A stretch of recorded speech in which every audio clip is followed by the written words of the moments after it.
राधे राधे दोस्तों। आज मैं सबसे पहले तो आप सभी को सादर प्रणाम करते हुए राधे राधे सभी को, और बड़ों को सभी को प्रणाम और छोटों को शुभ आशीर्वाद प्रदान करते हुए मैं कुछ सुंदर से वाक्य और वचन जो शास्त्र में वर्णित हैं और महापुरुषों द्वारा उनके श्री मुखारबिंदों से हमने श्रवण किया है, उसको मैं आप सभी के सामने रखना चाहती हूँ। और मेरा मन ऐसा हुआ, सब किसी के पास अगर थोड़ा बहुत बैठते उठते हैं वो करते हैं तो संसार कहता है ये दुख है, वो दुख है, वो दुख है। अरे संसार है, घर गृहस्थी है, तो दुख सुख कहाँ जाएंगे, अपन प्राणी को ही भोगना पड़ेगा और भोगता ही है। लेकिन अपन उस दुख से भी पार पाया जा सकता है। दुख का कारण मेन तो सबसे बड़ी है किसी चीज़ की अधिकता। आप आसक्ति रखेंगे किसी चीज़ से तो आपको दुख तो अवश्य का ज़्यादा होगा। संसार में है, संसार सागर में है, गृहस्थ जीवन में है। वैसे गृहस्थ जीवन कोई बुरा नहीं है, क्योंकि शास्त्र में वर्णित है कि सभी वर्णों से मतलब गृहस्थ जीवन ज़्यादा उत्तम है, क्योंकि भगवान को भी जन्म धारण करने के लिए, अवतार लेने के लिए गृहस्थ का घर ही ढूंढना पड़ा था। भगवान श्री मर्यादा पुरुषोत्तम भगवान राम जी हैं और लीलाधारी कृष्ण जी हैं। तो और जितने भी महापुरुष अवतार लिए हैं इस संसार सागर में, तो सब गृहस्थों के घर में ही आए हैं और गृहस्थ जीवन बड़ा उत्तम है अगर आप उस चीज़ को समझें। क्योंकि आसक्ति किसी चीज़ की अधिकता सब जगह वर्जित है। भगवान ने जो हमको दिया है, कहते हैं कि क्रोध है, अहंकार है, गुण है, दोष है, और जो भी काम क्रोध लोभ मोह अहंकार, ये सब भगवान के दिए हुए अपने शरीर में एक गहना है, एक भगवान की देन है, बहुत अच्छे उपहार भगवान ने दिया है। उसको अगर हम आप गलत इस्तेमाल करते हैं तो हमारे लिए वही कष्टदायी होगा। और उसके साथ साथ हमें भगवान ने बुद्धि दी है। बुद्धि इसीलिए दी है कि बुद्धि के अनुसार इनको चलाया जाए।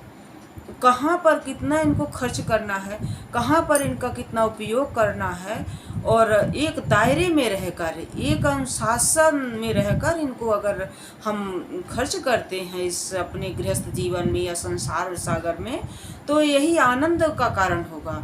और अगर इसको अपन दायरे में नहीं रहेंगे, अपनी मर्यादा को छोड़कर, या इसको आसक्ति को मतलब इसका उपयोग ज़्यादा करेंगे तो हमको आसक्ति होगी, उसमें ईर्षा और द्वेष उत्पन्न होगा, जिससे हमारे शरीर को कष्ट पहुँचेगा। हमारा मन चंचल है और मन जो है हमारा चलायमान है, उसको अगर नियंत्रित नहीं करेंगे हम तो हमें कष्ट अवश्य मिलेगा और कष्ट की अधिकता होगी। यदि आप उस मन रूपी घोड़े को आप बार बार भजन रूपी कोड़े लगाते रहें तो वो मन नियंत्रित में रहेगा और बुद्धि के द्वारा भगवान का दिया हुआ उपहार अपने शरीर में जो है उसको आप जितना जहाँ ज़रूरत है तो आप खर्च करें। जैसे काम है, क्रोध है, लोभ है, मोह है, और अहंकार को भी खर्च करें, लेकिन कहाँ पर करना है, बुद्धि के अनुसार आप उसको अच्छी जगह पर लगाइए, हम आपको बताते हैं। और सबसे ज़्यादा दुख का कारण अपना है जो है ना, तो जो संसार को अपना मान लिए हैं, संसार को बाहरी रूप से मानिए। जैसे हम ये समझ लीजिए कि हमको एक फिल्म का रोल दिया गया है, वास्तव में कोई किसी का नहीं है, वास्तव में कोई किसी का नहीं। जिस तरह फिल्म में कोई माँ होती है, कोई बहन होती है, कोई पत्नी होता है, कोई पुत्र होता है, कोई कुछ होता है, लेकिन वास्तव में सब कोई कोई के नहीं होते हैं, सब दूसरे होते हैं। लेकिन वो इतना अपनापन, इतना अच्छा रोल करते हैं कि फिल्म जो है ना चल जाती है। तो अगर हम अच्छा रोल नहीं करेंगे इस संसार में तो हम फिल्म फ्लॉप हो जाएगी, नहीं चलेगी। तो उसी तरह अपना जीवन भी है। हम एक बेटी हैं, एक बहू है, एक पत्नी है, एक माँ है, तो जो एक बहन है, एक भाई है, एक पिता है, जो एक पति है, जो हमको रोल भगवान ने दिया है इस संसार में, और संसार की रचना के लिए विधाता ने संसार को रचित करने के लिए दिया है। भगवान ने हमको जन्म दिया है और असली माता पिता तो भगवान ही हैं, और हमें यहाँ आए हैं और हमको जाना है। जिस प्रकार से हनुमान जी जो है ना भगवान के पास से चलते हैं, और जाते कहाँ हैं, कहाँ जा रहे हैं, लंका जा रहे हैं, और लंका में कौन है, भक्ति रूपी माँ सीता माता बैठी हैं। तो हम वो वहाँ पर सीता माता की खोज के लिए जाते हैं। उनको रास्ते में बहुत कुछ कठिनाइयाँ मिलती हैं, लेकिन वो किसी में लिपायमान नहीं होती हैं। उनको मैनाक पर्वत मिलता है, और उनको मतलब सोने का पर्वत मिलता है, मतलब भी वही लोभ आ जाता है, अपने सामने भी जो आ जाता है, हम अपने धन दौलत में भूल जाते हैं परमात्मा को कि हम किस लिए आए हैं, उसी में लिपायमान हो जाते हैं। सुरसा मिलती है, सुरसा जो है तृष्णा होती है। तृष्णा जो है ना, जितना आप उसमें आप लिपायमान होंगे, जितना आप वो आपको ग्रसित करना चाहेगी और बहुत भारी रूप धारण कर लेगी, जिससे आपको निकलना मुश्किल हो जाएगा। वहाँ पर भी आप हनुमान जी जैसे करते हैं, हनुमान जी की प्रक्रिया को आप ध्यान में रखते हुए उसमें आप हनुमान जी सुरसा के अंदर जाते हैं। हनुमान जी सूर्यस्सा के अंदर जाते हैं और वहाँ से बाहर आ जाते हैं और भक्ति को प्राप्त करते हैं लंका जाकर, और पुनः भगवान के पास वापस आ जाते हैं। तो इसका कारण ये प्रसंग आपको सुनाने का उद्देश्य मेरा ये है कि आप हनुमान जी तो नहीं हैं, लेकिन उस रास्ते वो हनुमान जी तो वैसे भी जा सकते थे, उनको मार सकते थे, परास्त कर सकते हैं, क्योंकि वो प्रभु के अनन्य भक्त हैं और ब्रह्मचारी हैं, वो आदि शक्ति उनके में विद्यमान है। लेकिन वो सब ये संसार के लिए अपना चरित्र सुनाए हैं, क्योंकि जो है ना भागवत जो है ना तो मरना सिखाती है, और रामायण जो है जीना सिखाती है। रामायण जो है कैसा एक पिता होना चाहिए, एक पुत्र होना चाहिए, एक भाई बहन पत्नी बहू, सब कुछ इसमें बताया गया कि किसका क्या रोल होना चाहिए और किस तरह से संसार सागर में पार पाया जा सकता है और सुखी रहा जा सकता है। अगर रामायण के अनुसार आचरण करें तो सब सुखी होंगे। अब आप यहाँ पर देखिए कि हनुमान जी जाते हैं और हनुमान जी को सुरसा मिलती है। सुरसा के अंदर हनुमान जी जाते हैं। अब जब किसी सुरसा रूपी राक्षसी के अंदर भगवान हनुमान जी जाते हैं तो उसके अंदर क्या कुछ नहीं होगा, लेकिन हनुमान जी साफ सुथरे निकलते हैं, क्योंकि कोई उसे मल होगा, सब होगा, खून होगा, रुधिर, सब कुछ रुधिर मज्जा सब कुछ होगा, तो उसमें लिपायमान नहीं होते। हनुमान जी साफ सुथरे वापस होते हैं और जा करके भक्ति को प्राप्त करते हैं लंका में। और जो कहते हैं भक्ति के सीता का पता लगाने, सीता जो है भक्ति है, भक्ति को प्राप्त करते हैं और भक्ति को प्राप्त करने के बाद पुनः भगवान के पास वापस आ जाते हैं। उसी तरह जीव भी है, इस संसार में आया है, संसार में जो है ना हमको मतलब वो सुरसा भी मिलेगी, मैनाक पर्वत भी मिलेगा जो लोक रूप है, ये धन दौलत भी मिलेगी, और मोह माया जो है ना ग्रसित होगी। माया जो है भगवान की तो चेरी है, लेकिन माया जब आप भगवान का भजन करेंगे तो माया आपसे हार जाएगी, माया आप पर बहुत हावी नहीं होगी। इसलिए आप माया को अगर परास्त करना है और इस संसार सागर से आपको जीत कर और भक्ति को प्राप्त करके, भक्ति को आप प्राप्त करेंगे जितना भी, उस भक्ति के द्वारा ही आप भगवान को पुनः प्राप्त कर लेंगे और पुनः वापस सुखी रहेंगे और संसार में आप सुखी रहेंगे। इसलिए जो अधिकता दिखाते हैं ना, तो उस अधिकता को आप छोड़ दीजिए। बाहरी शरीर जो है ना, शरीर संसार से मिला है और संसार को ही देना है। संसार अगर आप एक पत्नी का अच्छा रोल नहीं करेंगी, माँ का अच्छा रोल नहीं करेंगी, बेटी का अच्छा रोल नहीं करेंगी, बहू का, पिता का, अगर अपने जो बाप को संसार में रोल मिला है अगर आप अच्छे से नहीं करेंगे तो वो भी कष्टदायी है, वो भी संसार के लिए एक सामाजिक दायरे में के लिए अनुचित कहा जाएगा। तो आप अपने को रोल करना है और अंदर आत्मा से भगवान का स्मरण करते रहना है। जितना हो सके, जितना जिससे हो सके, कहते हैं भाव कुभाव अलख आलसहु, नाम जपत मंगल दिस दसहु। तो अगर आप जितना भी हो सके भगवान का नाम ध्यान जाप कीजिए, उससे इस संसार में भी आपको आनंद प्राप्त होगा और वहाँ भगवान के पास आपको वापस लौटना है तो आपकी पूंजी भी इकट्ठी हो जाएगी, क्योंकि इसी पूंजी के द्वारा भगवान को पुनः प्राप्त कर सकते हैं। अगर आप भक्ति को प्राप्त नहीं कर पाएंगे, भक्ति नहीं करेंगे, तो नरक तो वहाँ बाद में मिलेंगे 28 प्रकार के, और इस संसार में ही 36 प्रकार के नरकों में ही पड़े रह जाएंगे, और जिंदा भी भोगेंगे और मरे में भी, मृत्यु के पश्चात भी आप नरक भोगना है। अगर भगवान का भजन किया जाए जितना हो सके, अगर भगवान का भजन तो बहुत आसान है। अगर आप घर गृहस्थी में आप नहीं बैठ के कर पा रहे हैं, नहीं बहुत कर पा रहे हैं, तो थोड़ा 5 दोहा रामायण का पाठ कीजिए। और आप वैसे नहीं कर पा रहे हैं, आप जैसे भक्ति के अनुसार, तो आप उपाय के रूप में कीजिए, उपाय के रूप में कीजिए कि उपाय भी बहुत दी गई है उसमें।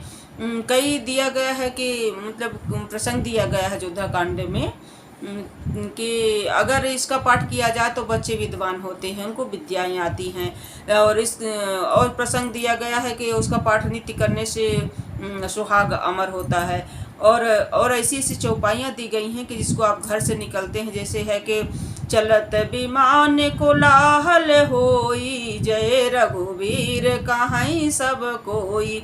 इस चौपाई को आप जब भी घर से बाहर निकलें तो 11 बार बोल कर निकलें।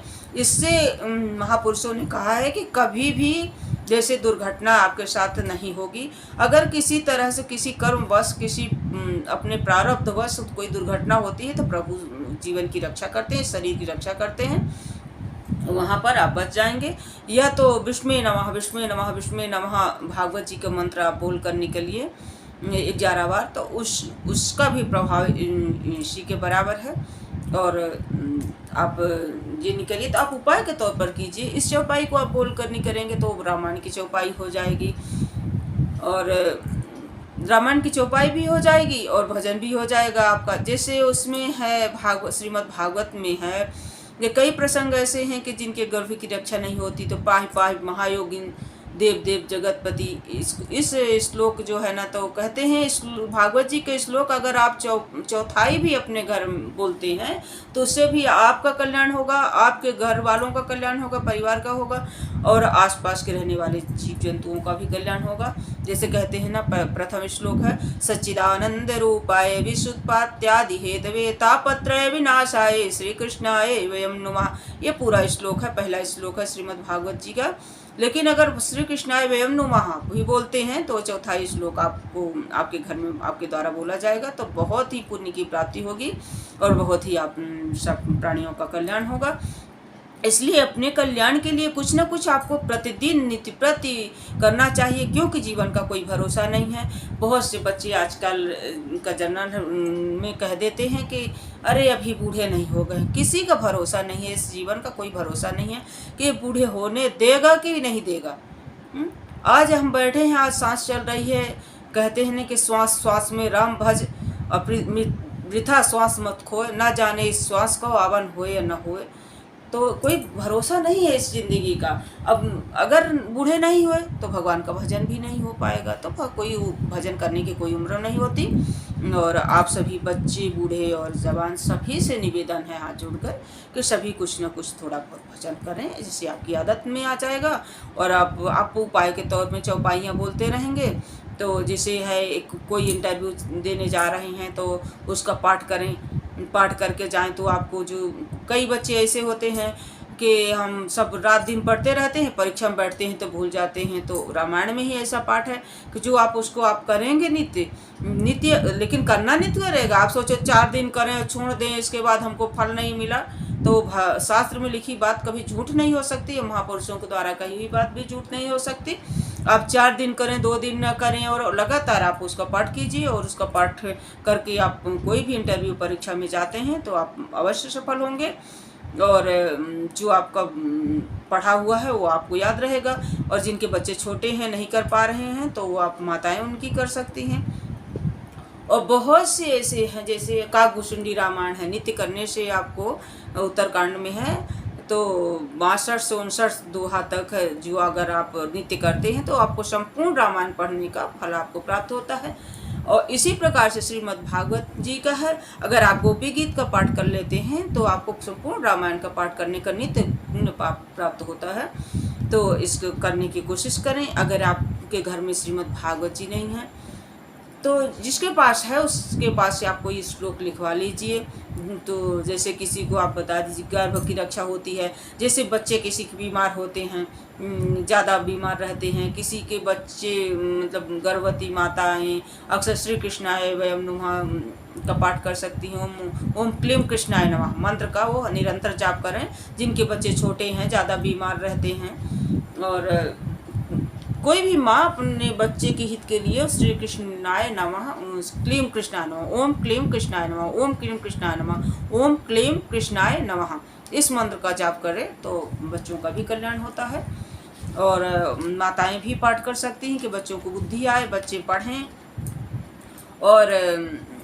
और भी है, जैसे बच्चों को कभी कहते हैं रामायण में ही ऐसी चौपाई है जब रामचंद्र जी खेलते हैं और पढ़ते हैं, वहाँ पर कुछ दोहे और चौपाइयों को पाठ करना पड़ता है, जिससे बच्चों की बुद्धि प्रखर होती है और विद्या उनको प्राप्त होती है। तो विद्या भी प्राप्त करने के लिए है, आपको दुर्घटनाओं से बचाने के लिए है। जैसे प्राकृतिक आपदा जो होती है तो उसमें श्रीमद् भागवत जी में महापुरुषों के द्वारा वर्णन किया गया है कि कृष्ण कृष्ण महाभागो, ये तो गर्भ रक्षा के लिए है। उसमें है जैसे कोई पानी में फंस जाता है, बिजली गिर जाती है, प्राकृतिक आपदा, उसके लिए भी मंत्र दिया गया है। जब श्री कृष्ण भगवान गिरवर धारण करते हैं ना, तो तब का मंत्र है, तो तब का मंत्र है, एक श्लोक है, उसको आप बोलिए, नित्य बोलिए आप 11 बार अपने घर में, तो कभी भी आपको प्राकृतिक आपदा का सामना नहीं करना पड़ेगा, उससे भगवान रक्षा करेंगे। और कहते हैं ना कि सब कुछ है, किस लिए ये ग्रंथ बनाया गया है? हम ही संसारियों के लिए, क्योंकि ये कलयुग का जो कठिन दौर चल रहा है तो वो तो प्रभाव दिखाएगा, लेकिन उससे बचा जा सकता है। इसीलिए इन शास्त्रों की रचना की गई है। भगवान को किसी भी मतलब उसकी ज़रूरत नहीं थी, वो स्वयं भगवान थे, तो लीला इस करके और सब ग्रंथ की रचना श्री तुलसीदास जी किए हैं। जैसे रामायण की, भागवत की रचना की गई है महर्षि वेद व्यास द्वारा। तो इसीलिए हम जीव संसारियों के लिए, संसारियों का कष्ट मिटाने के लिए है, संसारियों को सुखी करने के लिए है, संसारियों को कैसे रहना है, कैसे बोलना है, कैसे समाज को चलाना है, इसलिए कहा गया है, लिखा गया है, रचित किया गया है, वर्णित किया गया है। तो हम संसारियों के लिए है। तो अगर हम संसारी थोड़ा थोड़ा उसका अध्ययन करें और स्वाध्याय करें, अध्ययन करें, जप करें, ध्यान करें, जितना जिससे हो सकता है वो उपाय के तौर पे करें तो भी उसका फायदा होता है। अगर करें और करना चाहें, करना भी चाहिए, क्योंकि अपने कल्याण के लिए तो आपको कुछ करना ही है। ये तो इस संसार में भटकते रहना है, बस संसार सागर में फालतू भटकने रहने से कुछ हासिल नहीं होने वाला है। और हम नरक में ही ऐसे भटकते रहेंगे, क्योंकि यही नरक हमें प्राप्त हो जाएगी, यही नरक हमें भोगना पड़ेगा। और हम सभी को इसी नरक से निस्तार नहीं हो पाएगा, क्योंकि इतना आजकल बढ़ गया है कि हम क्या कहें, क्योंकि इतना पाप बढ़ता जा रहा है, पृथ्वी में बोझ बढ़ता जा रहा है कि उस पाप से पार पाना अपने को बहुत मुश्किल हो जाएगा। और ऐसा नहीं है कि हम लोग पाप नहीं करते, पाप तो हो ही जाती है, वाणी मन वचन कर्म से ही हो जाती है।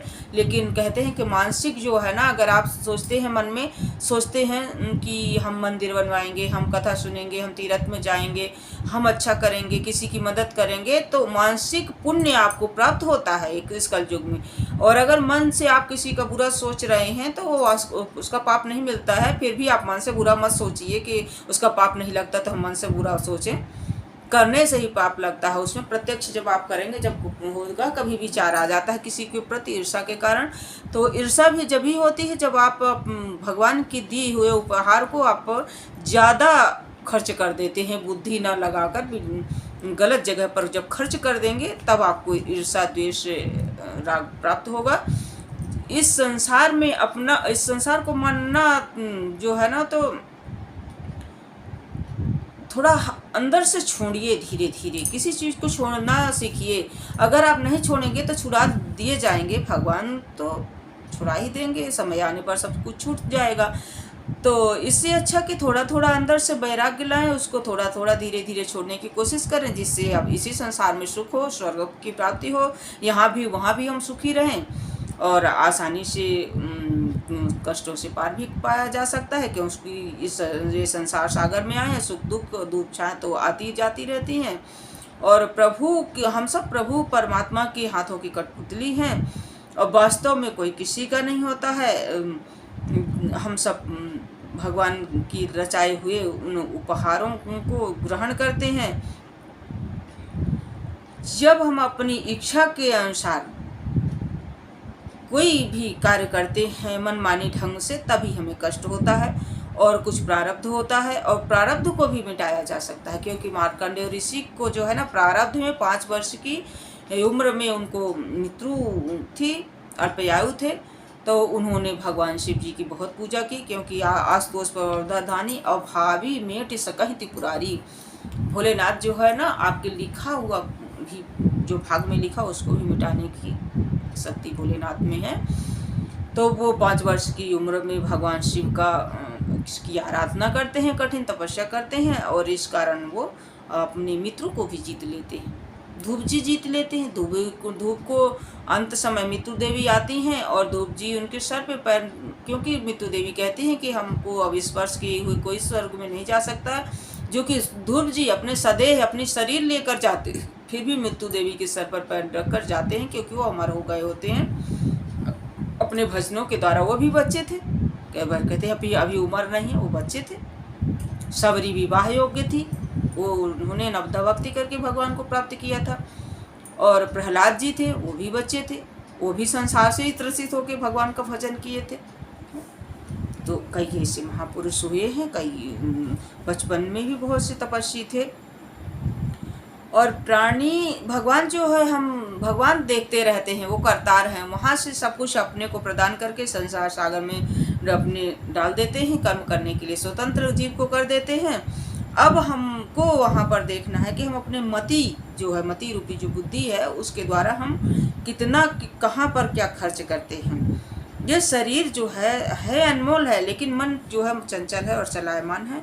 इससे आपको, जैसे आपको क्रोध दे दिया, काम दे दिया भगवान ने, और काम क्रोध मोह अहंकार सब कुछ भगवान दे देते हैं। तो अगर काम आप में नहीं होगा तो आपकी गृहस्थ जीवन कैसे चलेगा, आपकी संतान कैसे उत्पत्ति होगी, और वो संत हो जाएंगे आप। तो जब गृहस्थ जीवन आपको सौंपा गया है तो आपको काम है, लेकिन काम की अधिकता नहीं होना चाहिए। काम की अधिकता आप करेंगे, किसी अन्य जगह आप अपनी काम को वो करेंगे तो आप समाज में निंदित होंगे और वो अनुचित कार्य हो जाएगा उसके लिए, और आप दंड के अधिकारी होंगे, आप दंडाधिकारी, आपको दंडित करेंगे। इसलिए काम की अधिकता, काम संयमित रखें, तो कोई बुराई तो नहीं है उसमें। आप कहते हैं काम भगवान ने दिया, अरे भगवान ने दिया है तो उसको बुद्धि के अनुसार, बुद्धि भी तो दिया है, आप समय पर और जहाँ जो जैसा हो उसको खर्च कीजिए। क्रोध दिया, अगर आप क्रोध नहीं रखेंगे तो आप अगर जैसे आप क्रोध नहीं दिखाएंगे, डांटेंगे नहीं, तो आपके बच्चे मनमानी हो जाएंगे। आप क्रोध नहीं दिखाएंगे तो आपको क्रोध नहीं होगा, तो आपको कोई भी कुछ कह के चला जाएगा, आपको परेशान करेगा, कुछ करेगा। तो जहाँ पर जितना अनुचित है, जितना हद तक अनुचित है, आप ऊपरी भाव से दिखाइए, और दिखाना ही पड़ता है। लोभ, अगर आप लोभ नहीं करेंगे तो आप अपने घर परिवार का पालन पोषण कैसे करेंगे, आप कमाने नहीं जाएंगे तो आपको कमाना भी पड़ेगा। और जैसे कहते हैं कि अहंकार, हाँ, यहाँ पर आप विशेष रूप से सावधान हो जाइए। यहाँ पर आपको संसार के लिए अहंकार का उपयोग नहीं करना है। यहाँ पर अहंकार का उपयोग सर्वत्र वर्जित है। अहंकार दिया है भगवान ने आपके अंदर, दिया क्या है, आप उसको और दे करके बढ़ा लेते हैं। थोड़ा सा यही कंकड़ पत्थर सोना चांदी घर महल द्वार, ये आप कर्म करके परिश्रम करके और ये कमा लेते हैं मेहनत करके, तो आप उसका अहंकार मत कीजिए। बेटा बेटी का अहंकार, किसी को परिवार का अहंकार, किसी सुंदरता का अधिकार, किसी को धन का, ये जो मद है ना, मद बहुत भारी है और होता ही है, अक्सर समाज में पाया जाता है घर परिवार में। तो इसकी अधिकता ना करें, क्योंकि अभिमान जो है ना, कहते हैं ना कि और वही व्यक्ति फिर उसी व्यक्ति को कहते हैं अरे रावण कभी नहीं चला तो इसका क्या चला, कि इसमें अहंकार बहुत है। वो तो हर किसी पर होता है, हर किसी को किसी न किसी चीज़ से अहंकार होता है, लेकिन अधिकता मत दिखाइए।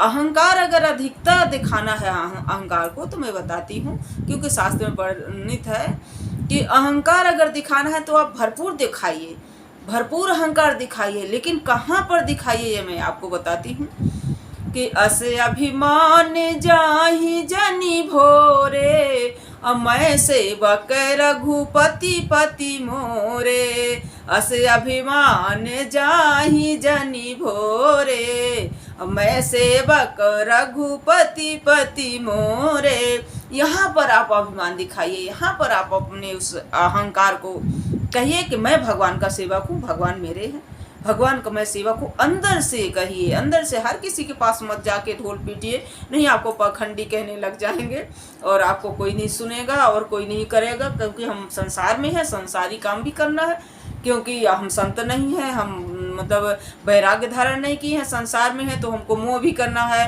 क्रोध भी करना है, लोभ भी करना है, काम भी करना है, सब कुछ करना है। तो अगर हम वहाँ पर कहेंगे अरे हमारा कुछ नहीं है, हमारा अहंकार है, हमारे भगवान हमारे, तो हम सबको पाखंडी कहने लग जाएंगे लोग बाग, रहना मुश्किल हो जाएगा संसार सागर समाज में।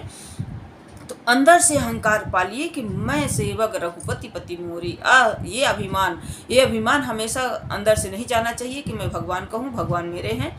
तो इसको आप रात दिन वो अभिमान जो है ना, यहाँ पर लगा दीजिए पूरी तरह से संयम और उसका हथौड़ा दे देकर उस अभिमान को पकड़ के इसे मतलब ज्ञान रूपी अपने बुद्धि से उसको जंजीर से जकड़ करके यहीं पर उसको कायम कर दीजिए। वो बढ़ने न पाए और बाहर न फैलने पाए, समाज देश और बाहर।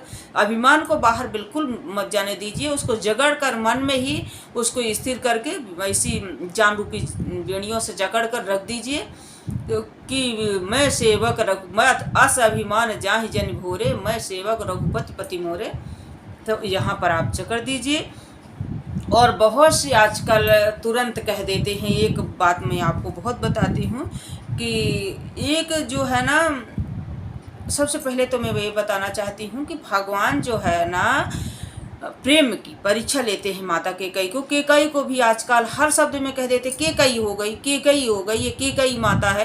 केकई की महानता को आप पहचानिए, उसको सुनिए, उसको गूढ़ उनके रहस्य को जानने की आप कोशिश कीजिए कि क्योंकि केकई माता जो है ना कर्म है, सुमित्रा माता जो है ज्ञान है, और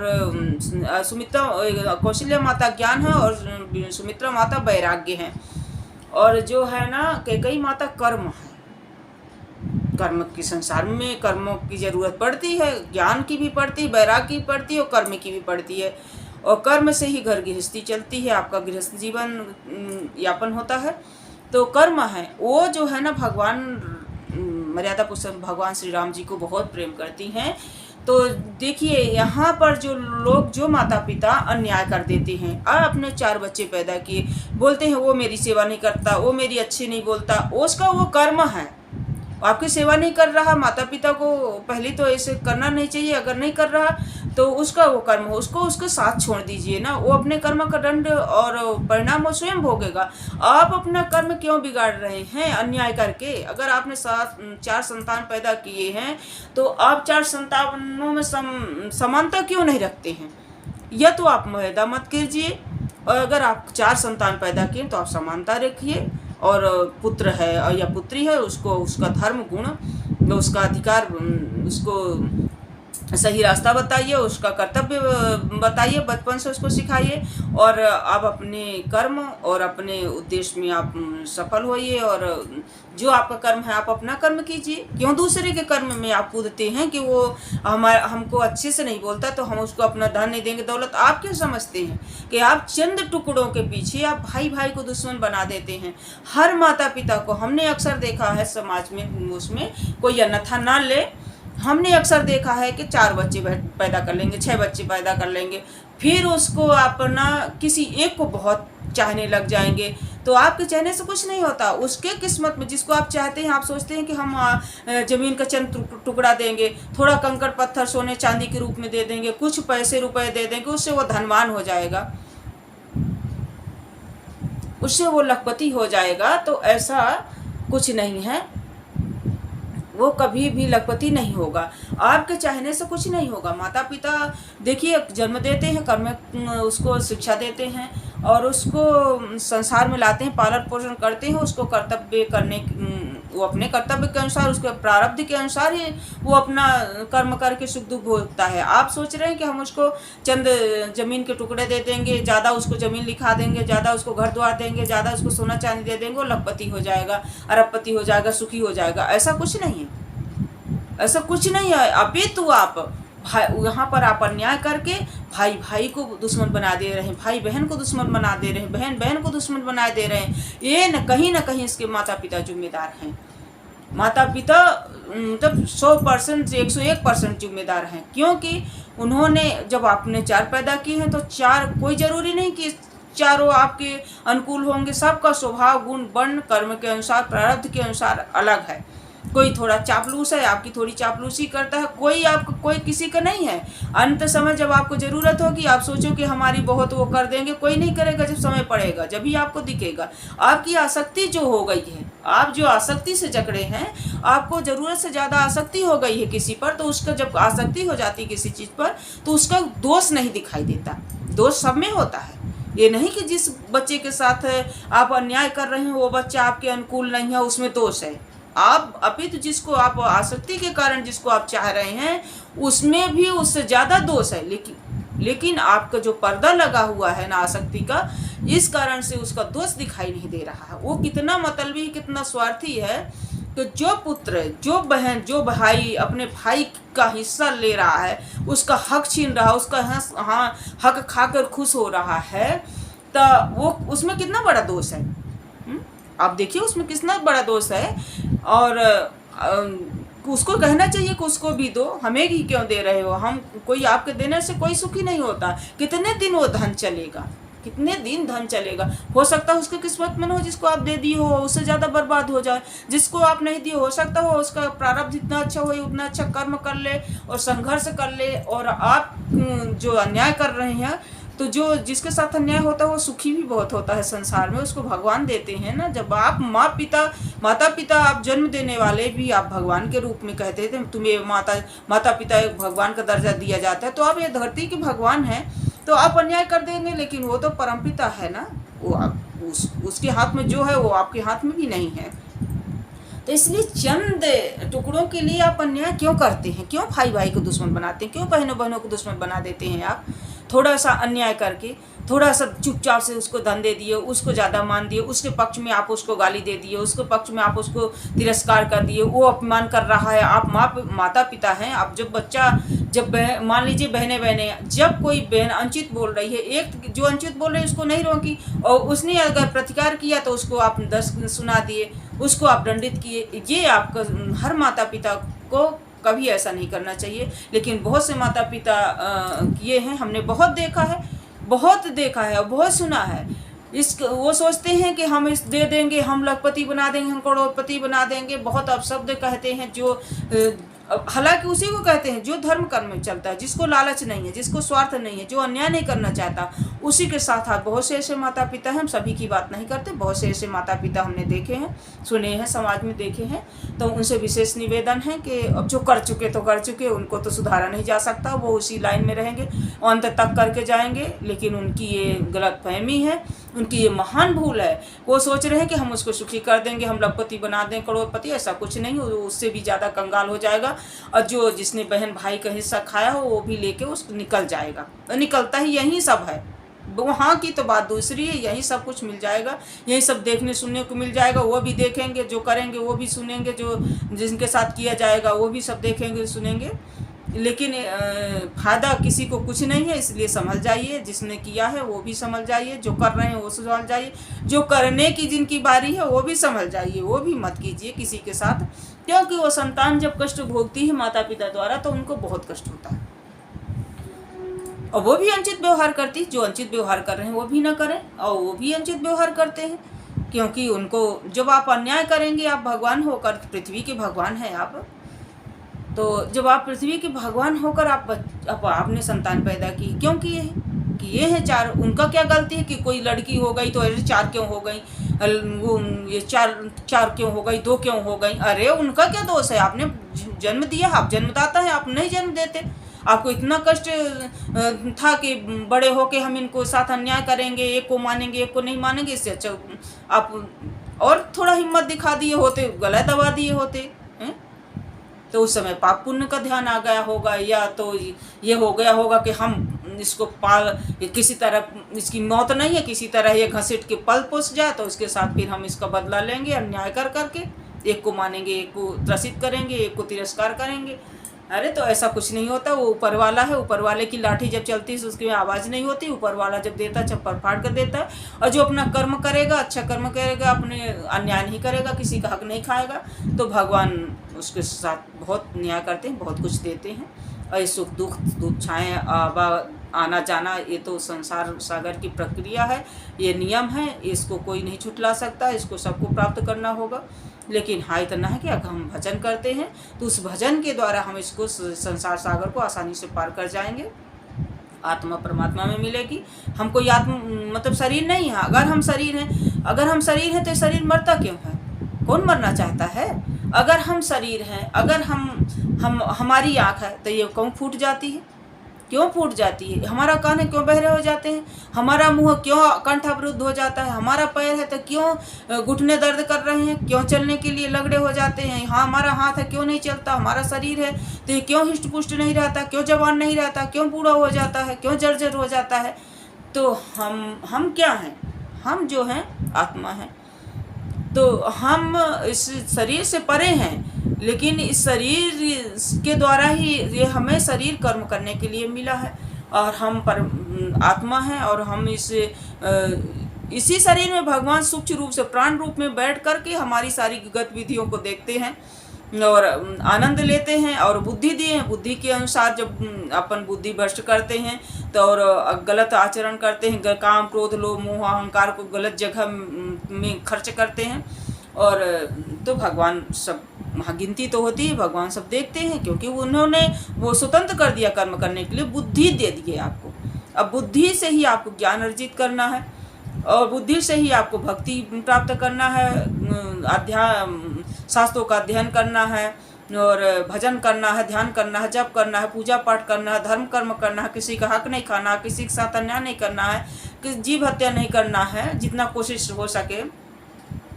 और माता पिता के द्वारा जो अन्याय होता है उससे संतानों को बहुत कष्ट होता है। और ऐसी बात नहीं है, वो माता पिता तो चले जाते हैं, लेकिन ज़िंदगी भर के लिए उस भाई बहन हो और बहनें बहनें हो, भाई भाई हो, उनको दुश्मन बना देते हैं। ये जो करतूत है माता पिता की होती है। अगर वो चाहें तो 4 संतान आपके पास जो है आप बराबर दे दीजिए, भले वो कुछ कर रहा है, वो नशा कर रहा, पत्ती कर रहा है, या वो कर मतलब उसका वो आपको वो नहीं मान रहा, वो उसके कर्म हैं, वो अपना कर्म स्वयं भुगतेगा। लेकिन आप क्यों अन्याय कर रहे हैं? आप तो धरती के माता पिता हैं। माता पिता को भी यही संदेश है, हाथ जोड़कर निवेदन है। हो सकता है मेरी बुद्धि बहुत छोटी है और मुझे ज्ञान बहुत कम है, कोई भी महान भावों से सबसे हम क्षमा मांगते हैं इस चीज़ को, लेकिन मेरा उद्वेग ऐसा मन में चलायमान हुआ जिसको मैं आपके सामने इस वीडियो के माध्यम से रखना चाहती हूँ। यहाँ पर रामायण में हम आपको बताते हैं, प्रसंग बताते हैं कि जब भगवान को जो है ना राज्याभिषेक होने लगा, मर्यादा पुरुषोत्तम श्री भगवान को, तो प्रभु को न हर्ष होता है न शोक होता है, और वो विचलित होते हैं क्योंकि उन्हें तो लीला करना है आगे के लिए, क्योंकि उनके काफ़ी तपस्या से कितने संत उनके दर्शन के लिए अभिलाषित हैं, कितने ऋषि मुनि तपस्वी लोग उनका इंतजार कर रहे हैं धरती पर। और दशरथ जी और कौशल्या जी ने कितने 3 जन्मों तक उन्होंने तपस्या किया और भगवान को प्राप्त किया कई अवतारों में। कभी कभी कपिल हुए, कभी ये भगवान मर्यादा पुरुषोत्तम राम जी हुए, कभी कृष्ण का जन्म लेकर भगवान आए हैं, कृष्ण बनकर आए हैं इस धरती में। तो वो भगवान जो है ना श्री राम जी, माता अब वो सोचते हैं कि हम किससे मतलब इस अन्याय को किसके द्वारा रुकवाएं, क्योंकि वहाँ पर राजाओं के यहाँ भी होता था कि जो सबसे बड़ा है उसको राजा बना दिया जाता था। तो भगवान सोचते हैं कि हम चारों भाई साथ साथ जन्मे, पले पोसे, बड़े हुए, सब विवाह हुआ साथ साथ, तो हमें ही राज्य क्यों दिया जा रहा है। अब यहाँ हम भाई और बहनों को बताना चाहते हैं कि जब पिता कोई संपत्ति देता बड़े खुशी खुशी ले लेते हैं, छुपा के रख लेते हैं, जमीन लिखा लेते हैं कि हमें तो पिता दे रहा है, लेकिन यहाँ भी तो राजा दशरथ जी दे रहे हैं भगवान को, राज्याभिषेक दे रहे हैं, अयोध्या जैसे राज्य दे रहे हैं। अयोध्या जैसे राज्य के बराबर तो कोई पिता संसार का राज्य नहीं दे सकता। फिर इतना लोभ क्यों, लोभ की अधिकता दिखाते हैं और इतना छल कपट भाई बहनों के साथ कर देते हैं, जो उनके लिए असहनीय होता है, लेकिन वो मजबूर हो जाते हैं इस कष्ट को सहन करने के लिए, और सहन करते हैं और सुखी भी होते हैं आगे चल के। और जो ये लोभ की अधिकता के कारण जो ग्रहण कर लेते हैं उनको कुछ भी प्राप्त नहीं होता, आखिरी में सब कुछ यहीं मिल जाता है, भगवान की लाठी चलती है। अब तो भगवान बोलते हैं कि माता कैकेयी के पास जाते हैं, और क्योंकि भगवान को पता होता है ये कर्म रूप है, ये कर्म करेंगी, तो माता के पास जाते हैं। तो माता से बोलते हैं कि माता हमें लगता है और हमने सुना है कि आप हमें सबसे ज़्यादा स्नेह करती हैं, सबसे ज़्यादा प्रेम करती हैं हम चारों भाइयों में। तो कहीं हाँ वो तो मैं करती हूँ, इसमें कोई दो राह की बात नहीं है, क्योंकि मैं अपने एक राजा की बेटी थी और मैं संतों का सत्संग करती थी, तो मुझे ऐसा लगता है कि आप भगवान हो, मुझे आप में प्रभु की छवि दिखती है, तो इसी वजह से मैं आपको बहुत प्रेम करती हूँ। क्योंकि जब कैकेयी जी छोटी थी तो उनके पिताजी अक्सर संतों के आश्रमों में जाया करते थे सेवा के लिए, और सत्संग बहुत किया करते थे, सत्संग के लिए जाते थे। तो कैकेयी बहुत प्यार लाड दुलारी थी, तो उनको लेकर जाते थे, तो वो भी सत्संग सुनती थी, और सत्संग के प्रभाव से ही वो भगवान में उनकी महत्व को जान लेती हैं। सत्संग के प्रभाव से जान लेती हैं कि ये प्रभु अवतार लिए हैं बेटे के रूप में। तो इसी वजह से वो बेटे तो सब बेटे थे, उनके खुद के जन्म बेटे थे, तो वो प्रभु की महानता को पहचान लेती हैं कि ये भगवान ही आए हैं, तो इसलिए राम से प्रेम बहुत ज़्यादा करती हैं, क्योंकि भगवान से प्रेम करना ही चाहिए। संसार का कर्तव्य निभाती हैं, क्योंकि संसार में भरत बेटा है, उसको राज देने के लिए कहती हैं, तो वो तो भगवान के द्वारा लीला भगवान जो करवाते हैं वो करती, ऐसा उनका छल कपट करने का कोई उद्देश्य नहीं था। तो एक बार कैकेयी माता छोटी थी और उनके पिताजी सत्संग करने लगे, और वो बचपना जो होता है बच्चे का स्वभाव, बस उस आश्रम में चली जाती हैं और वहाँ जाकर अपनी उंगली से, इकन्नी उंगली से जो है इससे वो कमंडलों को बदल देती हैं। तो कमंडलों को जब बदल देती हैं, इधर उधर कर देती हैं, इस ऋषि के उसमें ऋषि की कुटिया में उसमें वो करती रहती हैं बचपना के कारण। और पिता सत्संग करते हैं और वापस आ जाते हैं उनको लेकर, और ऋषि जब देखते हैं कि ये किसने हरकत की, तो ऋषि क्रोध में आकर और श्राप देते हैं कि जिस हाथ से इसने किया है जिसने भी, तो हम श्राप देते हैं को ब्रज का हो जाए। और कैकेयी माता का ये उंगली ब्रज की हो जाती। जब देवासुर संग्राम होता है, कैकेयी एक छत्राणी होती हैं, वो कुशल युद्ध में भी कुशल होती हैं, तो उनको राजा दशरथ जी साथ में लेकर जाते हैं। वहाँ पर देवासुर संग्राम में राजा दशरथ जी के रथ का पहिया टूटता है। वहाँ पर कैकेयी माता, क्योंकि कैकेयी माता को पता होता है कि मेरी अंगुली एक वज्र की हो चुकी है, इसका कुछ नहीं बिगड़ने वाला, उन्होंने चका में उनके रथ के पहिए में धुरी में लगा लेती हैं, धुरी टूटती है वो लगा लेती हैं उससे, और एक हाथ से तलवार चलाती हैं, जिसके कारण वो देवासुर संग्राम में विजय होती है। और वो तब राजा दशरथ जी बहुत खुश होते हैं और कैकेयी माता से बोलते हैं कि आप वरदान मांगो, वरदान मांगो, कोई एक वरदान मांगो, कहीं ना एक ही वरदान देंगे, कहीं एक के बदले 2 मांगो, हम दे देंगे, कहीं चलिए कभी देखा जाएगा, समय पड़े पर हम मांग लेंगे।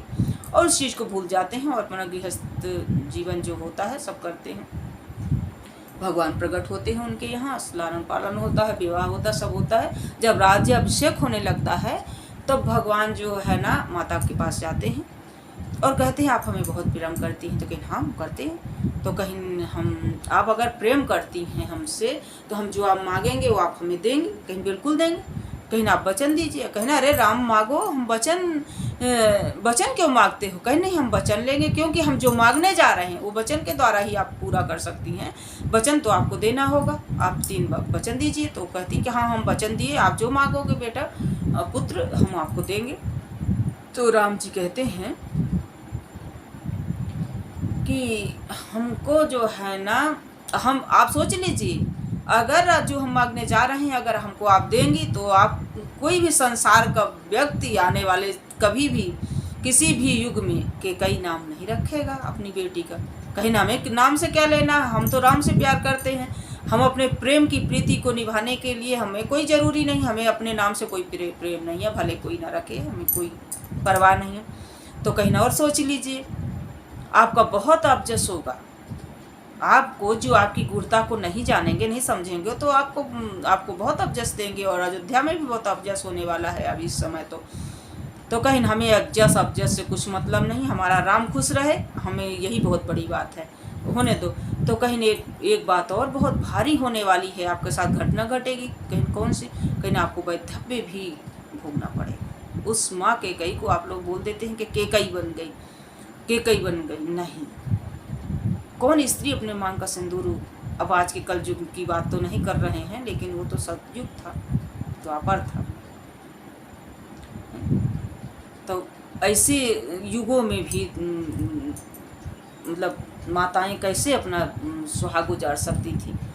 तो बोलती हैं कि नहीं देखो बेटा पुत्र, हम ये भी बर्दाश्त करेंगे, क्योंकि जो आया है इस संसार में उसको जाना है, कोई आगे जाता है कोई पीछे जाता है। ऐसे शास्त्रों में वर्णित है अगर पति के सामने पत्नी की मृत्यु को प्राप्त होती है तो उसको स्वर्ग की प्राप्ति होती है, लेकिन अब होती है तो होती है, लेकिन जीव है, जब जिसको निर्धारित है मृत्यु आना है तो कोई आगे पीछे वो है। तो कहीं राजा जिनका तो चौथे पन में तो पुत्र हुए थे, अब अपनी आयु हम लोग जी चुके हैं, राजन भी जी चुके हैं, तो अगर कोई आगे पीछे जाते हैं तो चले जाए, इससे होगा जो देखी जाएगी, भोगेंगे वो भी भोगेंगे, लेकिन मेरा राम को मैं बहुत प्रेम करती हूँ, तो मेरा राम खुश रहे, कहीं चलिए हमको आप वनवास मांगिए। तो कैकेयी की जमीन के नीचे से जमीन खिसक जाती पैर के नीचे से। फिर भी उन्होंने वचन दे चुकी थी, छत्राणी थी, उनके नियम था कुल में। उन्होंने कहती चलो राम मैं ये भी करती हूँ। तो राम जी इस पूरा रहस्य कैकेयी माता को बताते हैं कि हमारे बहुत से तो हम भगवान तो आई हैं, आप इस चीज़ को आप अनुभव कर चुकी हैं और जान चुकी हैं, और हमारे बहुत से ऋषि मुनि तपस्या कर रहे हैं, जैसे सर्वभंग ऋषि जी तपस्या कर रहे हैं हमारे दर्शन के लिए। कितने राक्षस, पृथ्वी का भार बहुत बढ़ गया, कितने ऋषि मुनियों को ढेर खंडहर बना दिए हैं, उनकी हड्डियों के ढेर लग रहे हैं, उनसे राक्षसों से मुक्ति दिलाना है, इस धरती को पृथ्वी को मुक्त कराना है, और सबरी नवधा भक्ति कर रही है उसको दर्शन देना है। तो कितने हमारे भक्त जंगल में हमारा इंतजार कर रहे हैं वन में। अगर हम राजा होकर बैठ जाएंगे तो उनका उद्धार कैसे होगा? और माँ आप चाहती हैं कि हम राजा बने, आपका पुत्र राजा बने कि आपका पुत्र भगवान बन जाए, आपका पुत्र सर्वत्र युगों में पूजित हो, तो कहीं हम चाहते हैं कि हमारा पुत्र भगवान बने, क्योंकि राजा तो दिलीप थे, यज थे, रघु थे, दशरथ थे, सब राजा ही होके चले गए ना। अब राम को कह रहे हैं कि हम कहीं आप भगवान बनाना चाहती हैं, आप चाहती हैं कि आप सारा संसार आने वाला युग भी आप उनके पुत्र से प्रेम करें। आप प्रेम करती हैं तो आप तो चाहेंगी कि हमारे पुत्र को सारा संसार प्रेम करे और आने वाला युग युगांतर तक हम पूजे जाएं भगवान के रूप में और उनको प्रेम करें। तो अगर चाहती हैं तो आप हमको बन दीजिए। तो कैकेयी पत्थर रखती हैं और मंथरा एक माध्यम होती हैं कि दिखाया जाता है, लीला तो दिखाई जाएगी, क्योंकि लीला हम संसारियों के लिए है। कैकेयी जैसे महान आत्मा को कौन मंथरा जैसे दासी भड़का सकती है, लेकिन वो उसके भड़काने से नहीं, वो राम की मांग थी, राम की ही मांग थी, कैकेयी से वचन द्वारा लिए थे। तो कैकेयी सब कुछ सहन करती हैं और वो भगवान को भगवान बना देती हैं, देश दुनिया संसार के लिए लीला करते हैं और वो अपना 2 वरदान के रूप में मांग लेती हैं। लेकिन वहीं पर भी ये भी दिखा दिया जाता है कि भाई कैसा होना चाहिए। भरत जी चाहते तो सब कुछ ले सकते थे, लक्ष्मण जी चाहते, लक्ष्मण जी को कोई वनवास नहीं दिया गया था, लक्ष्मण जी चाहते तो नहीं जाते राम जी के साथ, तो लक्ष्मण जी सब कुछ त्याग देते हैं, यहाँ तक कि पत्नी तक त्याग देते हैं भाई के लिए। और लोग बाग ना चंद जमीन के टुकड़े नहीं त्याग पाते भाई के लिए, त्यागना क्या उसका अधिकार ही दे दे, वही बहुत बड़ी बात है। ये नहीं कर रहे कि पूरी दे दीजिए, त्यागना तो होगा कि आप अपना हिस्सा दे दीजिए, अपना आप ले लीजिए, उसका जो हक बनता है उसको दे दीजिए, ये बताया गया है। फिर भी वो अपना भी छोड़ देते हैं, अपना भी छोड़ देते हैं भाई के लिए। हम जब भाई नहीं लेगा तो हम भी नहीं ले रहे, त्याग के बन चले जाते हैं।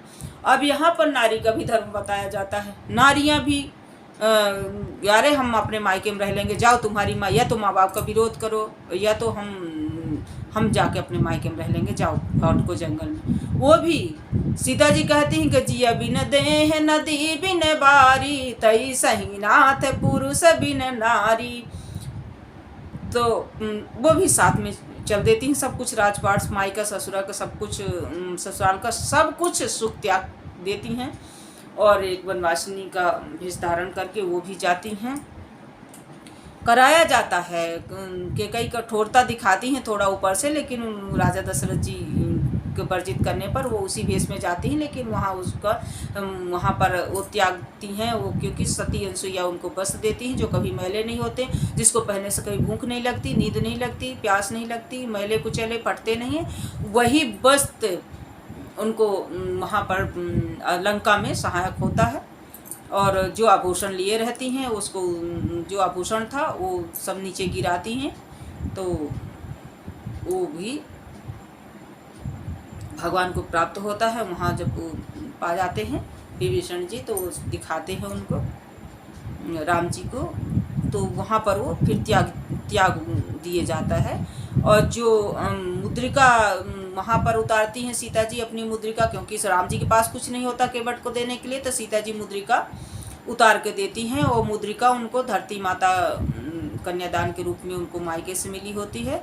तो मुद्रिका जो है ना उतारती हैं, उतार के राम केवट को देने के लिए देती हैं, लेकिन केवट जब नहीं लेता तो राम जी अपने पास रख लेते हैं। वही लंका में हनुमान जी को देकर वही मुद्रिका निशानी के रूप में देते हैं, तो राम जी रख लेते हैं उसको। तो वही राम जी तो लीला कर रहे हैं, प्रभु परमात्मा है।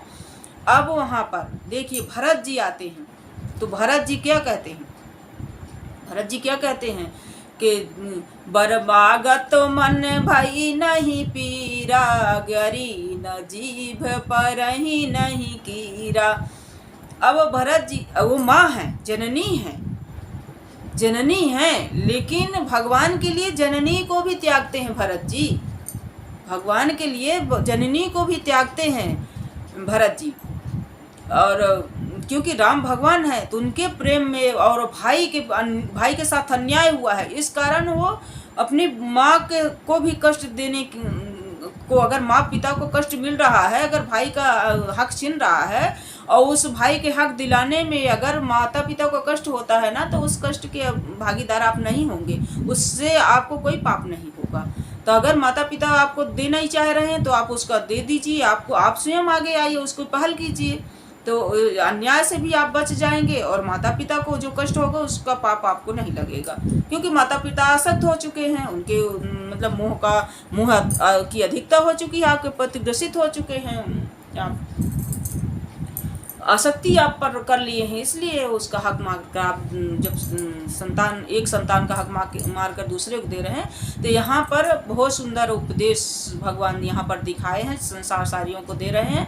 वहाँ भरत जी भी नहीं लेते हैं, त्याग देते हैं, संपत्ति सब रघुपति कराही, और वो धरती पर भी नहीं रहते हैं। महान है, ऐसे धन्य भाई हुए हैं इतिहास में, फिर भी आप जरा सा भी मतलब अपना लें तो जीवन सुखी होगा। सभी लोग नहीं हैं, लेकिन ज़्यादातर लोग ऐसे होते जा रहे हैं, माता पिता भी ऐसे करवा रहे हैं, भाई बहन भी ऐसे कर रहे हैं। इस चीज़ को अगर आपको कष्ट यहीं नरक नहीं भोगना है, आगे चल के आप कष्ट जितना आप उसका हड़प लोगे, वो कहीं क्या पता आपके कौन सी बीमारी में चला जाएगा, कौन से कष्ट में चला जाएगा, आप क्या पता बढ़ पाओगे कि नहीं, वो सुख सुविधा आप प्राप्त कर पाओगे कि नहीं। हो सकता है आपको बहुत सुख सुविधा आगे मिलने वाली थी, और आप उस अन्याय के कारण आपके पुण्य नष्ट हो गए हैं, और जिससे आप वहीं के वहीं रह गए हैं, बल्कि घटित हो गए हैं, आगे बढ़ोतरी आपकी नहीं हुई है। इसलिए थोड़ा निवेदन है कि इस अत्याचार अन्याय को रोकिए, आप सब आगे आइए। सभी बच्चों से निवेदन है, आने वाली पीढ़ियों से निवेदन है,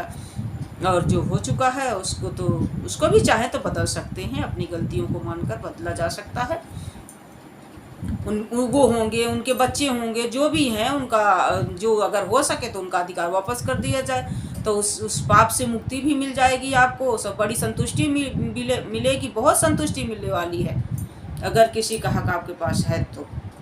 अब आप चलिए यहाँ पर देखिए, भगवान तो वहाँ लीला करके चले जाते हैं, इसलिए कि कई जैसे महान आत्मा को दोष न दिया जाए, और वो भगवान के कहने पर ही ऐसा किया था। अब कुछ लोग बोल देते हैं यहाँ पर कि चौपाई लिखी है, औरतों के लिए बोल देते हैं, अब जो माताएं हैं तुरंत बोल देते हैं, और चौपाई उनको याद हो या ना हो, कभी रामायण पढ़ा हो, जीवन में ना पढ़ा हो, कभी पोथी उठाई हो, देखी हो या ना देखी हो, लेकिन तुरंत बोल देते हैं। जब माताओं की बारी आती है तो तुरंत बोल देते हैं कि ढोल गमार शूद्र पशु नारी सकल ताड़ना की अधिकारी।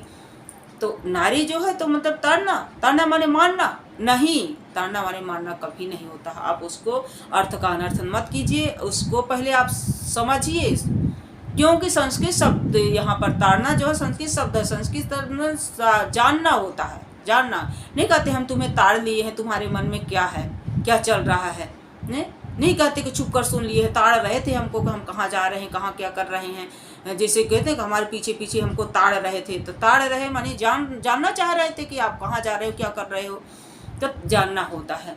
अब मान लीजिए, आपको हम उदाहरण के तौर पर समझाते हैं कि जैसे मान लीजिए ढोल गमार शूद्र पशु नारी, ढोल पहले कहा, ढोलक आप अगर बजाना नहीं चाहेंगे, ऐसे ऐसे पीटेंगे तो फूट जाएगी, और उसमें कोई सुर नहीं करना चाहिए, तो उसके लिए आपको जानना होगा कि ये कैसे बजती है, किधर आपको हाथ चलाना है, किधर आपको कैसा हाथ चलाना है, किससे आपको सुर नहीं करेगा, कैसे हाथ चलाने पर सुर नहीं करे, तभी आप उसको बजा पाएंगे। तो उसको पहले आप जानिए, सीखिए, जब भी आप उसको बजा सकते हैं। तो ढोल गमार क्यों कह दिया गया गमार?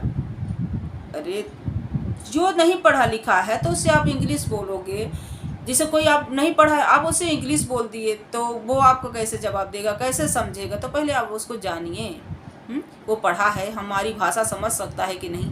वो मान लीजिए कि वो अंग्रेजी नहीं जान पा रहा, हिंदी से समझाइए, तो उसको जानिए कि वो पढ़ा लिखा है, हमारी जो हम बोल रहे हैं वो समझ रहा है कि नहीं समझ रहा, तो अब उस हिसाब से आप बात कीजिए। दूसरी बात रही गमार, शूद्र पशु नारी। शूद्र कहाँ से आया? शूद्र आया कहीं से नहीं है।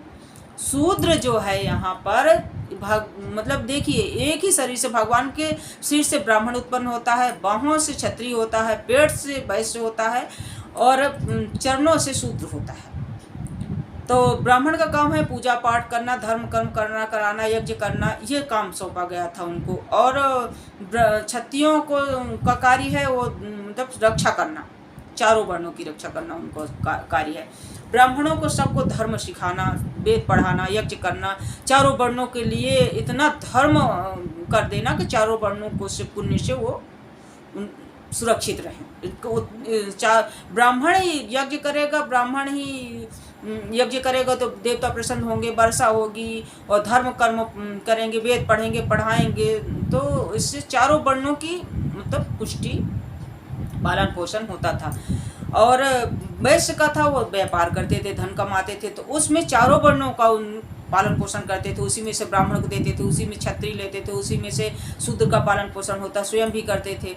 अब जो शूद्र थे तो वो सेवा का वो काम करते थे, सेवा करते थे, तो उनका काम था सेवा, काम, घरों का काम करना, सब करना, क्योंकि उनकी रक्षा करने वाला क्षत्रिय है, उनका धर्म करने वाला, उसको पूजा पाठ की जरूरत नहीं थी।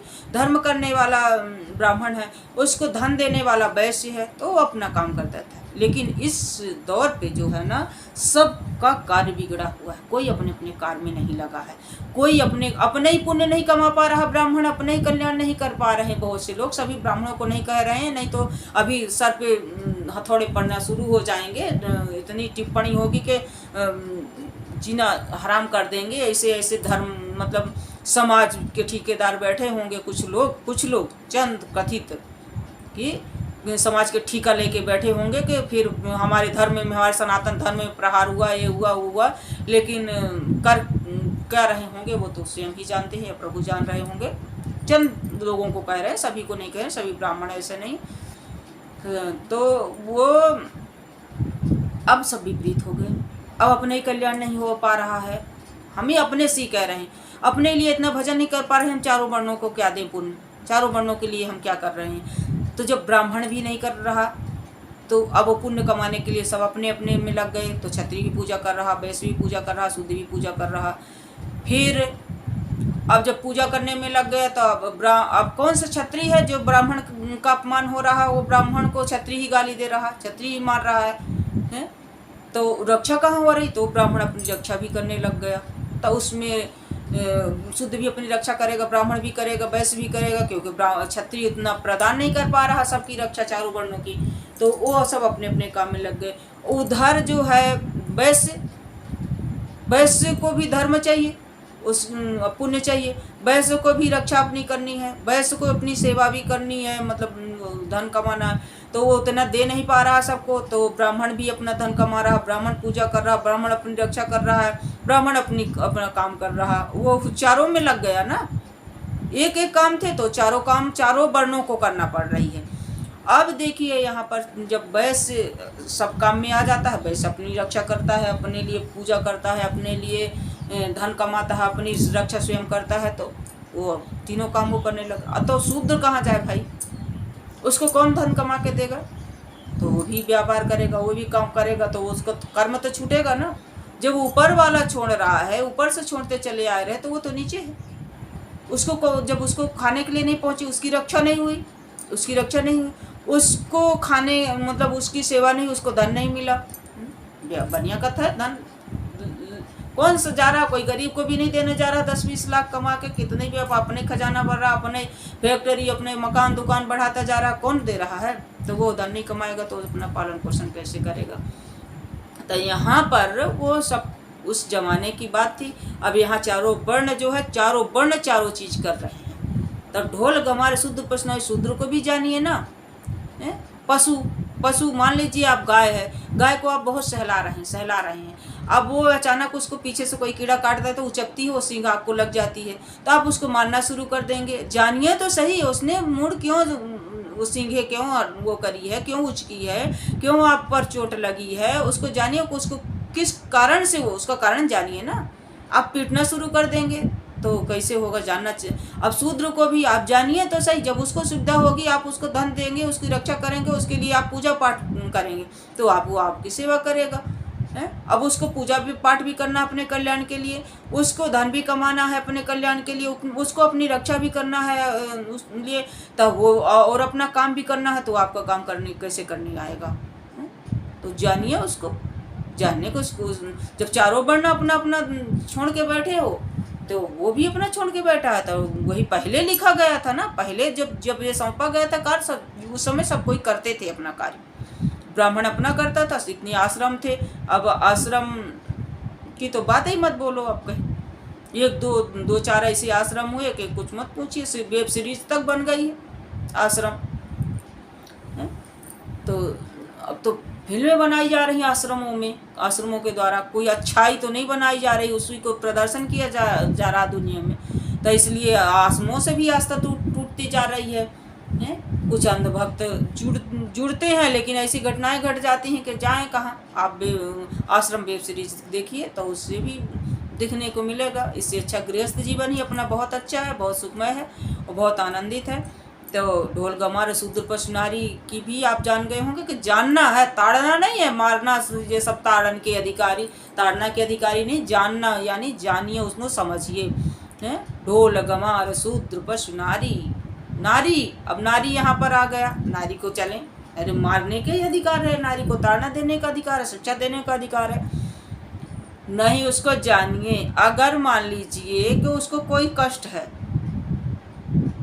या आपको कोई चीज़ मंगाया, उसके घर में अभाव है, नहीं है, कुछ नहीं है, वो गुस्सा करती, कुछ करती है, आप उसको मारना शुरू कर दिए। उस जानिए तो सही, गुस्सा किस लिए है, उसने अगर अनुचित बोला है किस लिए बोला है, अगर वो रूठ कर बैठ गई किस लिए उसको गुस्सा है, थोड़ा क्रोध दिखाती है तो किस लिए है, उसको जान जाइए, आपके समाधान मिल जाएगा। और अगर आप उसको ताड़न के अधिकारी रामायण पढ़े हैं और रामायण के अनुसार आप उसको ताड़ना देंगे तो आपका घर गृहस्थी बर्बाद हो जाएगी, चौपट हो जाएगी, और आप नहीं जानने की कोशिश नहीं करेंगे तो आगे आप कुछ नहीं कर पाएंगे। इसलिए आप सभी से निवेदन है कि भगवान का संकीर्तन करिए, कीर्तन करिए। बहुत आसान है माताओं के लिए, सबको आसान है। जैसे आप कहीं से गाड़ी चला के जा रहे हैं, आप रास्ते में आप मन में संकीर्तन करते रहिए, मन में भगवान के स्मरण करते रहिए, हरे राम हरे कृष्ण हरे राम हरे कृष्ण। माताएं झाड़ू लगा रही, बर्तन साफ कर रही, खाना बना रही, भोजन जो तैयार कर रही हैं रसोई में, तो रसोई में भोजन करते कीर्तन करते करते अगर करें ना, एक भजन गा लें, हरे कुछ नहीं आता, राम राम कृष्ण कृष्ण हरे हरे, आटा लगा रही, सब्जी काट रही, सब अगर इसमें भी करें ना तो खाने वाली की बुद्धि भी बहुत अच्छी होगी, बहुत कुछ, तब जिनकी भी बुद्धि बिगड़ी हो वो भी सब लाइन में आ जाएंगे। अच्छा घर परिवार, माताएं कहते हैं ना कि रामायण में लिखी है कि का न करहिया बला प्रबल, का नहीं सिंधु समाय, अकाह न पावक जरि सकै, काह काल नहीं खाए। अबला नारी क्या नहीं कर सकती है, नारी सिर्फ पुत्र न बला जनि सकै, यस नहीं सिंधु समाय, नाम न पावक जरि सकै, पुण्य न पावक जरि सकै, काल नाम काल नहीं खाए। तो जिसे मृत्यु हो जाती तो नाम तो फिर भी रहता, फलाने के बच्चे हैं, फलाने की ज़मीन है, उनकी ज़मीन है, उनका घर है, उनका मकान है, उनका गांव है, तो नाम तो तब भी रहता है। और यश जो है ना समुद्र से भारी होता है, यश नहीं समाता है। और धर्म जो है ना, धर्म को अग्नि नहीं जला सकती। आपने जो धर्म किया वो आपके साथ जाएगी, आपकी शरीर जलेगी, आपका धर्म नहीं जलेगा। आपका धर्म अगर आपने किया है, जैसे आपने मंदिर बनवा दिया, यज्ञ करा दिया, दान दे दिया, जो कुछ आप करे हैं, जो सब आपका अमर है, आपके साथ जाएगा, आपके लोक परलोक में दोनों जगह काम आएगा। आपके संतान पीढ़ी दर पीढ़ी वो भी उसका प्रभाव उन पर भी होगा, वो भी उससे लाभान्वित होंगे। इसलिए आप जो है ना अपुत्र नावला जन सकें। सिर्फ औरत को पुरुष की ज़रूरत है, पुरुष के बिना वो सिर्फ संतान को जन्म नहीं दे सकती, बाकी वो सब कार्य कर सकती है। एक औरत ही है कि जो मतलब पुरुष को भी जन्म दे सकती है, ये वो माँ बन सकती है और पुरुष को भी जन्म दे सकती है, अपने सीने का दूध पिलाकर उसको पाल पोस सकती है, उसकी गंदगी साफ करके और उसको मतलब गंदगी साफ करके उसको स्वच्छ बना देती है। वही पुरुष कहता है ढोल गमार शूद्र पशु नारी, सकल ताड़ना के अधिकारी नहीं। और फिर नारी ही शूर्पणखा है, नारी ही सीता है, नारियों में भी फर्क है। नारियों को भी चाहिए कि सीता अनसुईया जैसे चरित्रों को ग्रहण करते हुए संसार सागर में निर्वाह करें और शूर्पणखाओं का आचरण न करें, क्योंकि शूर्पणखा एक है और सीता के भेष में बहुत सी नारियां हैं, बहुत सी माताएं बहनें बहुएं बेटियां हैं, उसको अपनाएं। और यहाँ पर ये भी कहा गया है कि निर्मोही माता तजो, अन्यायी तजो तात, अब बद जुबान भाई तजो, तज दो उल्टा नारी। और मूर्ख कुपुत्र बेटा तजो, मूर्ख तज दो दास, जो अन्यायी पिता है उसको त्याग देने में कोई पाप नहीं लगता। अनिर्मोही, जो माता प्रेम नहीं करती है, एक को बहुत प्रेम करती है, एक की गर्दन काटना चाहती है, एक की कमाई सब दे दो, एक की नोच लेगी, एक को ले लेगी, दूसरे को दे देगी, एक से छुपा कर उसको खिला पिला देगी, उससे उसको जी नहीं बढ़ता है। अबे तो पानी ही खून होगा, उससे वो ताकतवर नहीं हो जाएगा, शक्तिमान नहीं बन जाएगा कि उड़ लेगा। तो फिर ब्लड की कमी क्यों आ जाती है? जब माँ ने खूब छुप छुप के एक से दूसरे को दूध पिलाया है, एक से दूसरे की चीज़ दी, तो अंबानी क्यों नहीं बन गया? क्यों वहीं पर धंसा जा रहा है ज़मीन पे?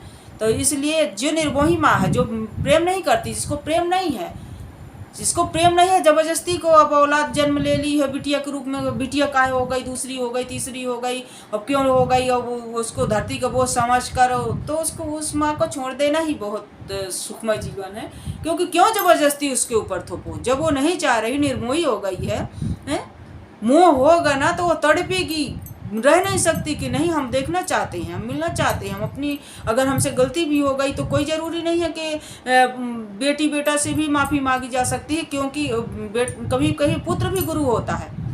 साथ में उनको जो है ना, कपिल मुनि जो है ना, माता को उपदेश करके उनकी मुक्ति करा देते हैं। ऐसा नहीं है कि बेटी बेटा मूर्ख ही होते हैं, बेटा बेटी भी कभी कभी बहुत ज्ञानवान होते हैं और बहुत ही धैर्यवान और बहुत ही यशस्वी होते हैं, अच्छा कर्म करने वाले होते हैं। किसी को छल कपट प्रपंच, बहुत से माता पिता ऐसे जो छल कपट प्रपंच करता हो, वो औलाद उनको बहुत अच्छी लगती है। जो सत्य बोलता हो, सत्य की मार्ग पर चल रहा हो, तो उसको ही दबाएंगे, उसको ही चार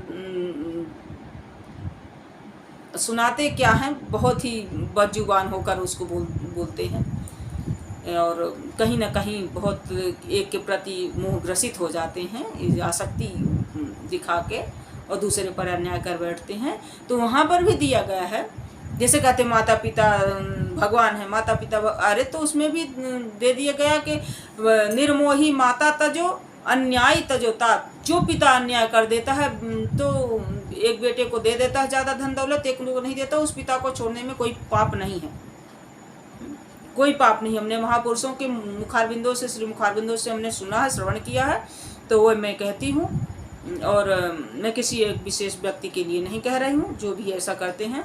अब बदजुबान भाई, तो जो भाई बड़ा हो या छोटा हो, जो बात बात पर वो आप शब्द बोल रहा है, गाली दे रहा हो, अपमान कर रहा हो, लोभ लालच के कारण बस पैसा चाहिए, वो और कुछ नहीं चाहिए, कोई मान सम्मान नहीं, चरित्र पर कीचड़ उछाला, उस भाई को भी जिंदगी भर के लिए त्याग देना चाहिए। उससे आप, और जो औरत आचरण बिगाड़ती है, जो पति के रहते अपने मतलब आचरण रहित हो जाती है, चरित्र बिगाड़ लेती है, उल्टा हो जाती है, उसको उल्टा कहा जाता है, तो उस नारी को भी त्याग देना चाहिए। क्योंकि जब तक आपके पास रहेगी वो आपको कष्ट ही देगी, आप उससे सुख नहीं प्राप्त कर सकते हैं। और जो बेटा कुपुत्र हो गया है, उसको भी कितनी भी आप धन दौलत दे दो, कुछ भी कर लो, आपको जब तक उसके पास आप रहोगे, जब तक तो आपको कष्ट ही देगा। यहाँ तक को मारेगा, पीटेगा, सब नोच लेगा, खा लेगा। आप कितनी भी आसक्ति उससे मत छुड़ाओ, उससे आप वैराग्य लो, उससे आप दूर होने की कोशिश करो, भगवान पर मन लगाओ। ऐसी औलाद भी आपको सुख नहीं दे सकती जिंदगी भर को। और वो मूर्ख, अब कोई आपने नौकर रखा, उससे अब पानी मांगे तब वो गिलास पकड़ा दिया, उससे झाड़ू लगाने को कहो तो वो पानी फैला दिया, तो इससे आपको कष्ट ही होगा, उससे आप सुखी नहीं होते। नौकर क्यों लगाया जाता है कि वो कार्य करे तो हम सुखी हों, हमको आराम मिले। तो जब वो इस तरह का कार्य करेगा तो आप सुखी नहीं होंगे।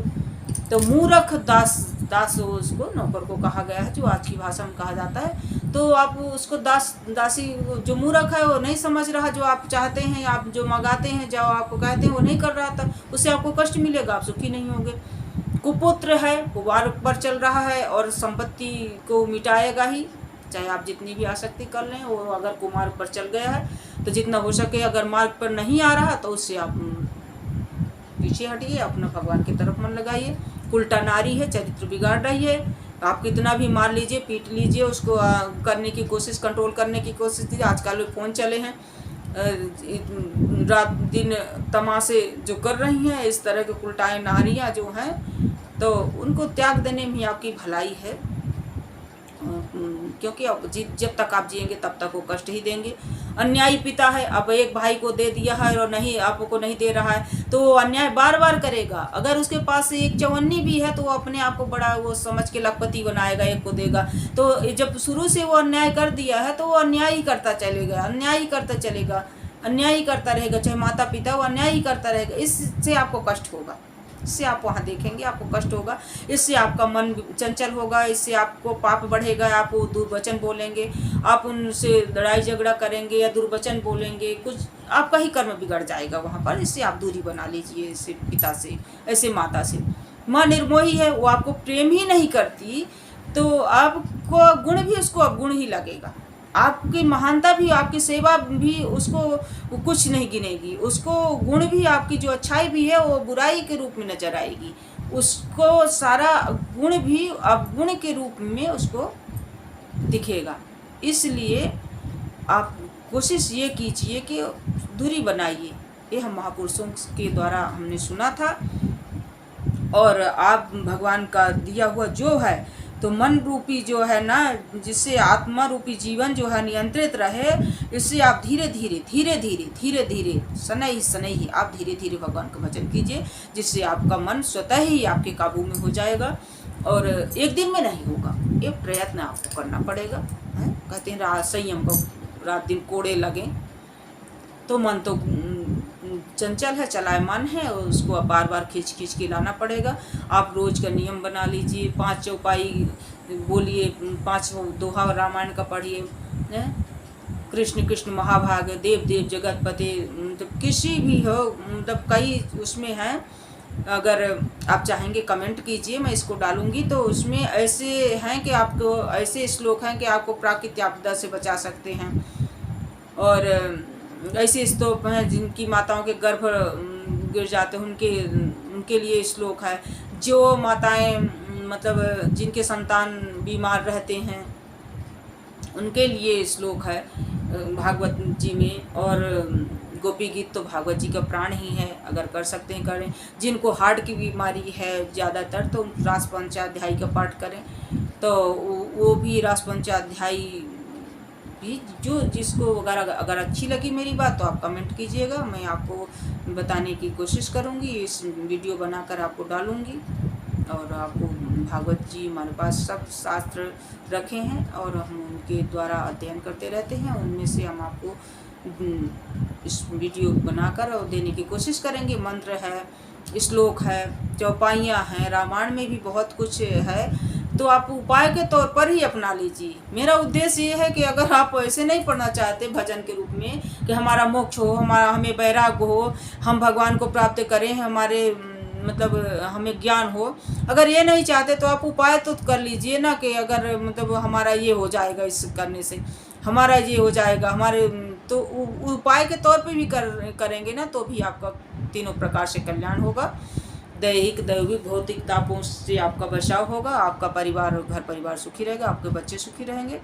और इसी आशा विश्वास के साथ मैंने इस वीडियो में बहुत कुछ कहना चाहती थी, लेकिन लंबा वीडियो बन चुका है और मैं बहुत कुछ इसमें बोलना चाहती थी लेकिन नहीं बोल पाई। अब हो सकता है मेरी बुद्धि की कमी रही हो या समय का अभाव देखते हुए, क्योंकि काफ़ी लंबा हो जाएगा। इतना बड़ा लंबा चौड़ा प्रवचन 1 घंटे से ऊपर हो गए हैं। तो अगर कोई सुनता है तो कृपया ध्यान से सुने और जो अमल करें। और जहाँ भर मेरी बहुत सी बातें छूट गई हैं, बहुत सी त्रुटियां भी हो गई हैं और बहुत समझाने का तरीका भी कोई बहुत विशेष अच्छा नहीं रहा है, लेकिन मेरा किसी प्रकार से कोई गलत उद्देश्य नहीं था, किसी को भी कष्ट पहुंचाने का मेरा प्रयोजन नहीं था। और मैं ये सुंदर वचन आपके सामने जो उपस्थित करी हूँ, आप सबको परोसने की कोशिश करी हूँ। हो सकता है आप ग्रहण करें, माने, बाकी आपकी इच्छा है। जय श्री राधे, जय श्री राम, राधे राधे।